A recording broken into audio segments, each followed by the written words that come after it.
Hello बच्चों, आपका स्वागत है हमारे चैनल स्टडी विद प्रेम में। और आज के इस वीडियो में हम कक्षा 7 राजनीतिक विज्ञान के चैप्टर नंबर 5 जिसका नाम है औरतों ने बदली दुनिया, और इस वीडियो में इसके सारे क्वेश्चन और आंसर को देखने वाले हैं।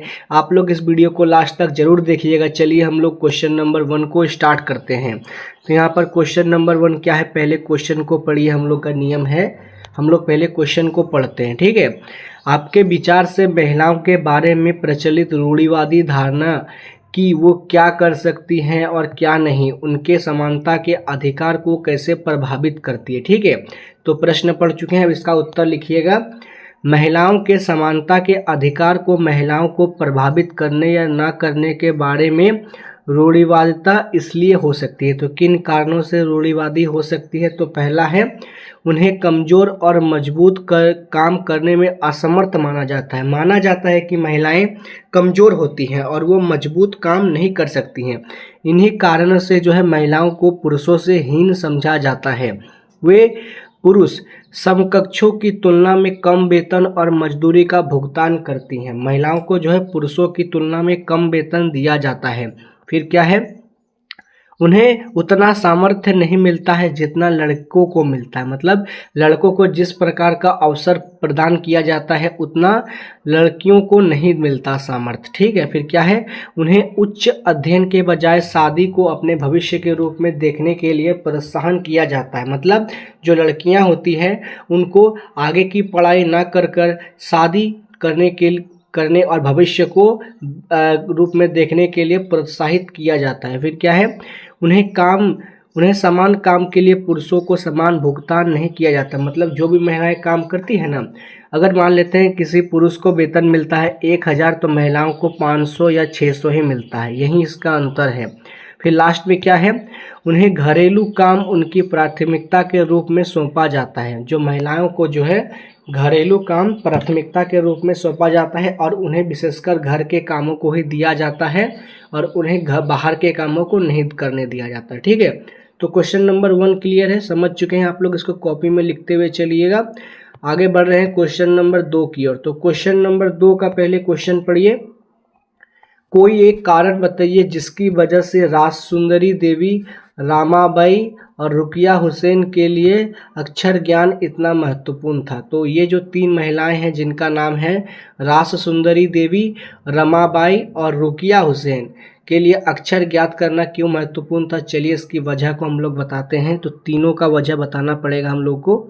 इसका उत्तर में जिस तरह मैंने लिखा है आपको भी इसी तरह लिखना है, ठीक है। लिखिएगा, राजसुंदरी देवी, रमाबाई, रुकिया जैसी महिलाओं के लिए अक्षर ज्ञान सीखना बहुत महत्वपूर्ण था, क्योंकि अक्षर ज्ञान सीखने के बाद ही वो अपने लक्ष्यों को प्राप्त कर सकती है और अपने सपनों को पूरा कर सकती है और समाज में योगदान कर सकती है। तो इन तीनों के लिए अक्षर ज्ञान सीखना इसलिए महत्वपूर्ण हो जाता है क्योंकि वो अक्षर ज्ञान सीखने के बाद में ही अपने लक्ष्यों को प्राप्त कर सकती है और अपने सपनों को पूरा कर सकती है तथा समाज में योगदान कर सकती है, ठीक है। सबसे महत्वपूर्ण होता है समाज में योगदान करना।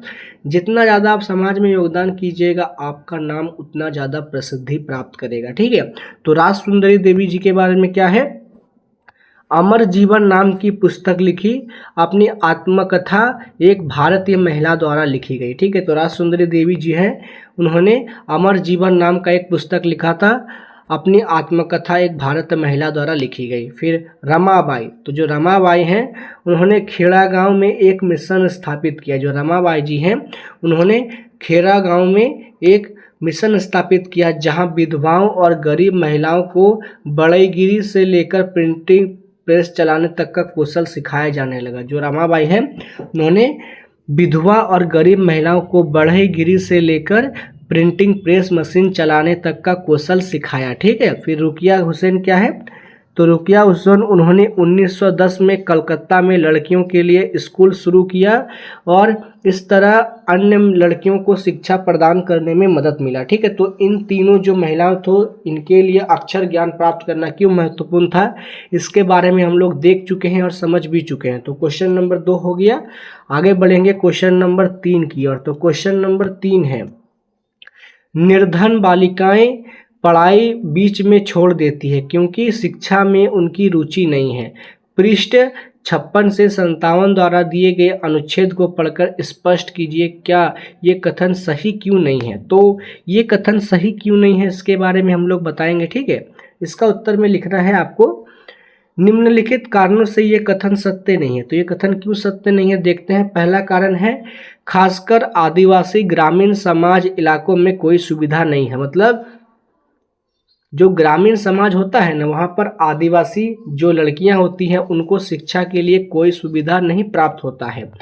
उनके गांव के आसपास कोई उचित स्कूल भी नहीं होता है। उचित स्कूल से अर्थ है कि उनके गांव में कोई अच्छा स्कूल नहीं होता है जहां पर उनको अच्छी शिक्षा प्राप्त हो सके।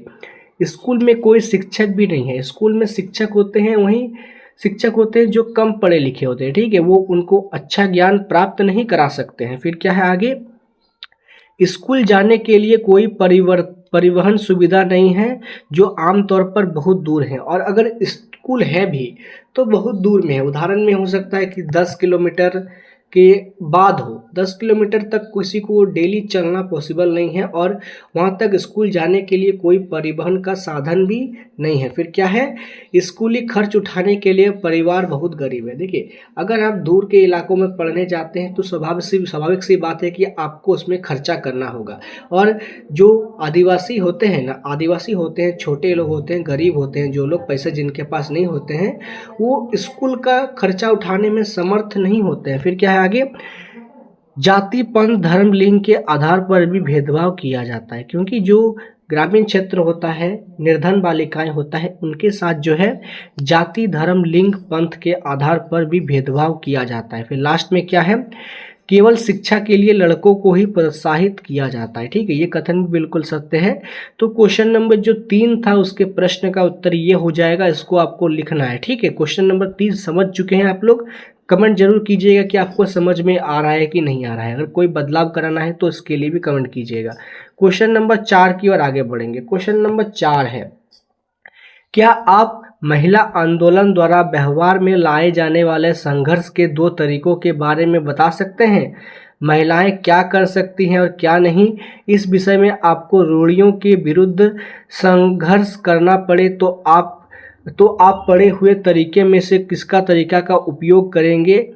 आप इसी विशेष तरीके का उपयोग क्यों करेंगे, ठीक है। तो इसका उत्तर हम लोग देखेंगे। क्वेश्चन देख चुके हैं, इसका उत्तर में जिस तरह मैंने लिखा है आपको भी लिखना है। उत्तर लिखिएगा, महिला आंदोलन द्वारा व्यवहार में लाए जाने वाले संघर्ष के 2 तरीके इस प्रकार हैं। तो कौन कौन से 2 तरीके संघर्ष में हैं।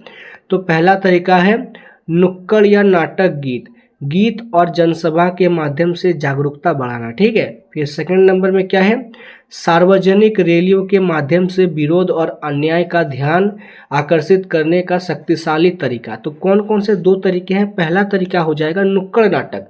देखिए, जो नाटक होता है ना, वो किसी भी सामाजिक कुरीतियों या अंधविश्वास